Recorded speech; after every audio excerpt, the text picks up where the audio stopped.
સમયની માન આપીને આ લંકા દહનને બહુ સમજાવતો નથી, પણ હનુમાનજી મહારાજને જ્યારે પૂછ્યું કે રે રે વાનર કો ભવાન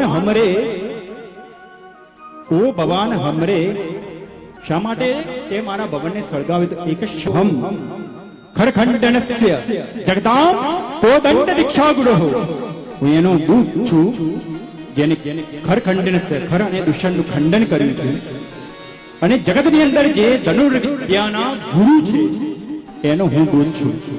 અને લંકા દહન વખતે લખ્યું છે કે કૌતુક કપિસુ કૂદી કનક કંગુરો ચડ્યો અને રાવણ ભવન ચડી ઠાડો તેહી કાલભો. કાલ સમાન જ્યારે સદ્રસ હનુમાનજી મહારાજે એક પ્રચંડ પૂંછનો ટણકાર કર્યો એ વખતે ભવનની બહાર રાવણ આવ્યો અને રાવણે જોયું કે દેખી જ્વાલા જાલુ હાહાકાર સુરી દશકંદ કે, અને લહ્યો ધરો ધરો ધરો ધાય વીર બડો બલવાન હૈ. આ રાવણ કહે છે પહેલી વાર રાવણના માથેથી પરસેવો પડ્યો કે લંકામાં ડર એ શું કોઈને ખબર જ નથી. હનુમાનજી મહારાજ તો કાલના પણ મહાકાળ છે, આ સમય એનો ચાલી રહ્યો છે. રુદ્ર અવતારોયમ, જામવંતજી એ વખતે કહ્યું રામજીને કે હે દેવ હે નાથ રુદ્રાવતારોયમ રુદ્ર સ્તુતિમ ક્રિયતામ, અને રામચંદ્ર રુદ્ર સ્તુતિમ કૃત્વા ભો ભો હનુમાન હત્વા વિહીન કર્તુમ સમર્થોસ્મિ. તારા સિવાય આ કાર્ય કોણ કરી શકે એમ છે. આ લખ્યું છે, રામજી સ્તુતિ કરી છે હનુમાનજી મહારાજ. સનકાદિક બ્રહ્માદિ મનીષા નાર સાર સહિત એમ નથી લખ્યું, કે પરાક્રમ જ એવું છે. અને એ વખતે બડો વિકરાલ વેશુ રાવણ જ્યારે બહાર આવ્યો અને એને જોયું કે લંકાનું દહન શા માટે, અને હનુમાનજી એ વખતે કહ્યું કે મત દુર્દંડ કઠોર તાડન વિધો, મત દુર્દંડ કઠોર તાડન વિધો. મારા મર્દનથી અને મારા કઠોર તાડનથી તારી સમગ્ર લંકાને ભસ્મ કરી દઈશ. આ એક રામના દૂતનું એક વચન છે. પણ કોવા ત્રિકુટા ચલે હમણાં ઉપાડીને લઈ જવું. કો મેરુ પણ મારી આગળ શું છે? કચર રાવણ સે ગણના કોટી તુ કિટાયતે, રાવણ જેવા તો કરોડો કીટાણુઓનું કચડી નાખું. આ એના શબ્દો છે હનુમાનજી મહારાજના. અને એ વખતે લખ્યું છે કે ઢકણની ડકેલી ઢેલી પેલી સચિવત સંગ લઈ ચલી રાવણને બધા ધક્કા મારી મારીને અંદર લઈ ગયા. કેમ કે નાથન ચલગુ બલુ, અહીંયા બળ નહીં ચાલે, કારણ કે અનલુ ભયાવનો ભયાનક અગ્નિએ જ્વાળા પકડી લીધી છે, અહીંયા આપણું કામ નહીં ચાલે, અંદર જાઓ.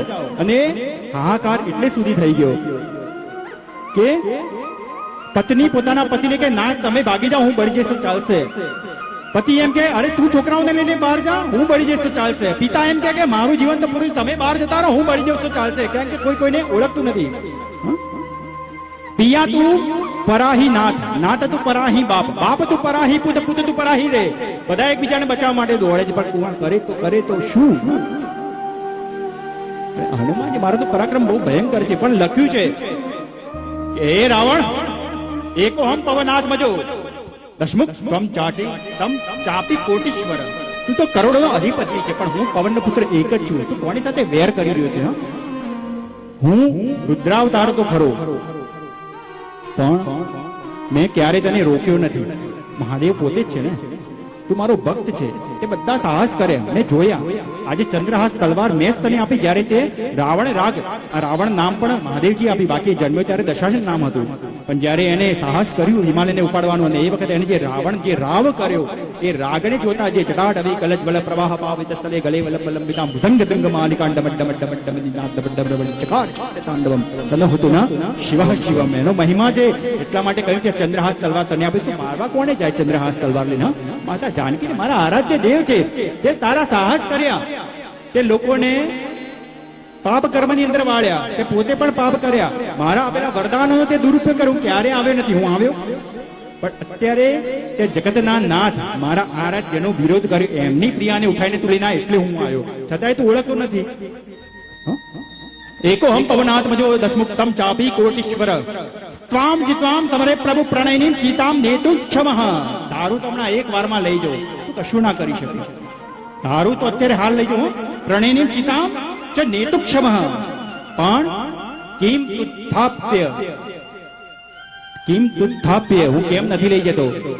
ભુજમ પુરા રામેણ ભગવતો રામેણ સુગ્રીવતી હત્વા દક્ષિણ પાણીના વસુમતી હંતુમ મુક્તમ વચઃ. એમને હાથમાં જળ ગ્રહણ કરી છે. રામજીએ પ્રતિજ્ઞા લીધી છે કે રાવણને તો હું જ મારીશ અને અગ્નિની સાક્ષીએ એ જળ તાડિત કરીને પૃથ્વી ઉપર છોડી છે. એટલા માટે હું તને જતો કરું છું. બાકી સ્વામ જીતામ સમરે પ્રભુ, તારી તાકાત નથી કે તું એક રામના દૂતને પણ પરાજય આપીશ. આ હકીકત છે સાહેબ, લખ્યું છે અંદર. એટલે અને એ વખતે રાવણને થયું કે યદયમ રુદ્ર મારુતિ સ્તરતી કિંમતી રુદ્ર ભક્ત સમે નગરી દહતી. શા માટે? જો હનુમાન પોતે કહે છે કે એકો હમ પવનાત્મા છું, હું તો રુદ્ર તો ભક્ત છું, શા માટે મારી જ નગરી અજ્ઞાતમ તુષ્ટ પિનાકી દશભીહી, મેં 10 માથા કાપીને ચડાવ્યા. અને જ્યારે મને માળા નથી પડતી ત્યારે મહાદેવના ગળામાં પડેલો વાસુકી નાગને હું પકડવા ગયો હતો કે મુંડમાની માળા બનાવો. યદયમ મારુતિ તુષ્ટ પિનાકી દશભીહી. અને એ વખતે એક માથું નથી મારી પાસે 10 છે. ના તો ચૈકા દશકો હિ રુદ્ર અતો હનુમાન દહતી કોપાંત પંકેરી ન ભેદો ન શિવાય. શિવ ક્યારે કોઈમાં ભેદ નથી કરતા. તો આવો પૂર્ણ ભાવ સાથે ચૂડામણી લઈ પાછા આવીએ. હવે રામજીનું અહીંયા આગમન થશે સુંદરકાંડની અંદર પૂર્ણ ભાવ સાથે. હવે આપણે સુંદરકાંડના અંતે આપણે ઉભા રહીશું.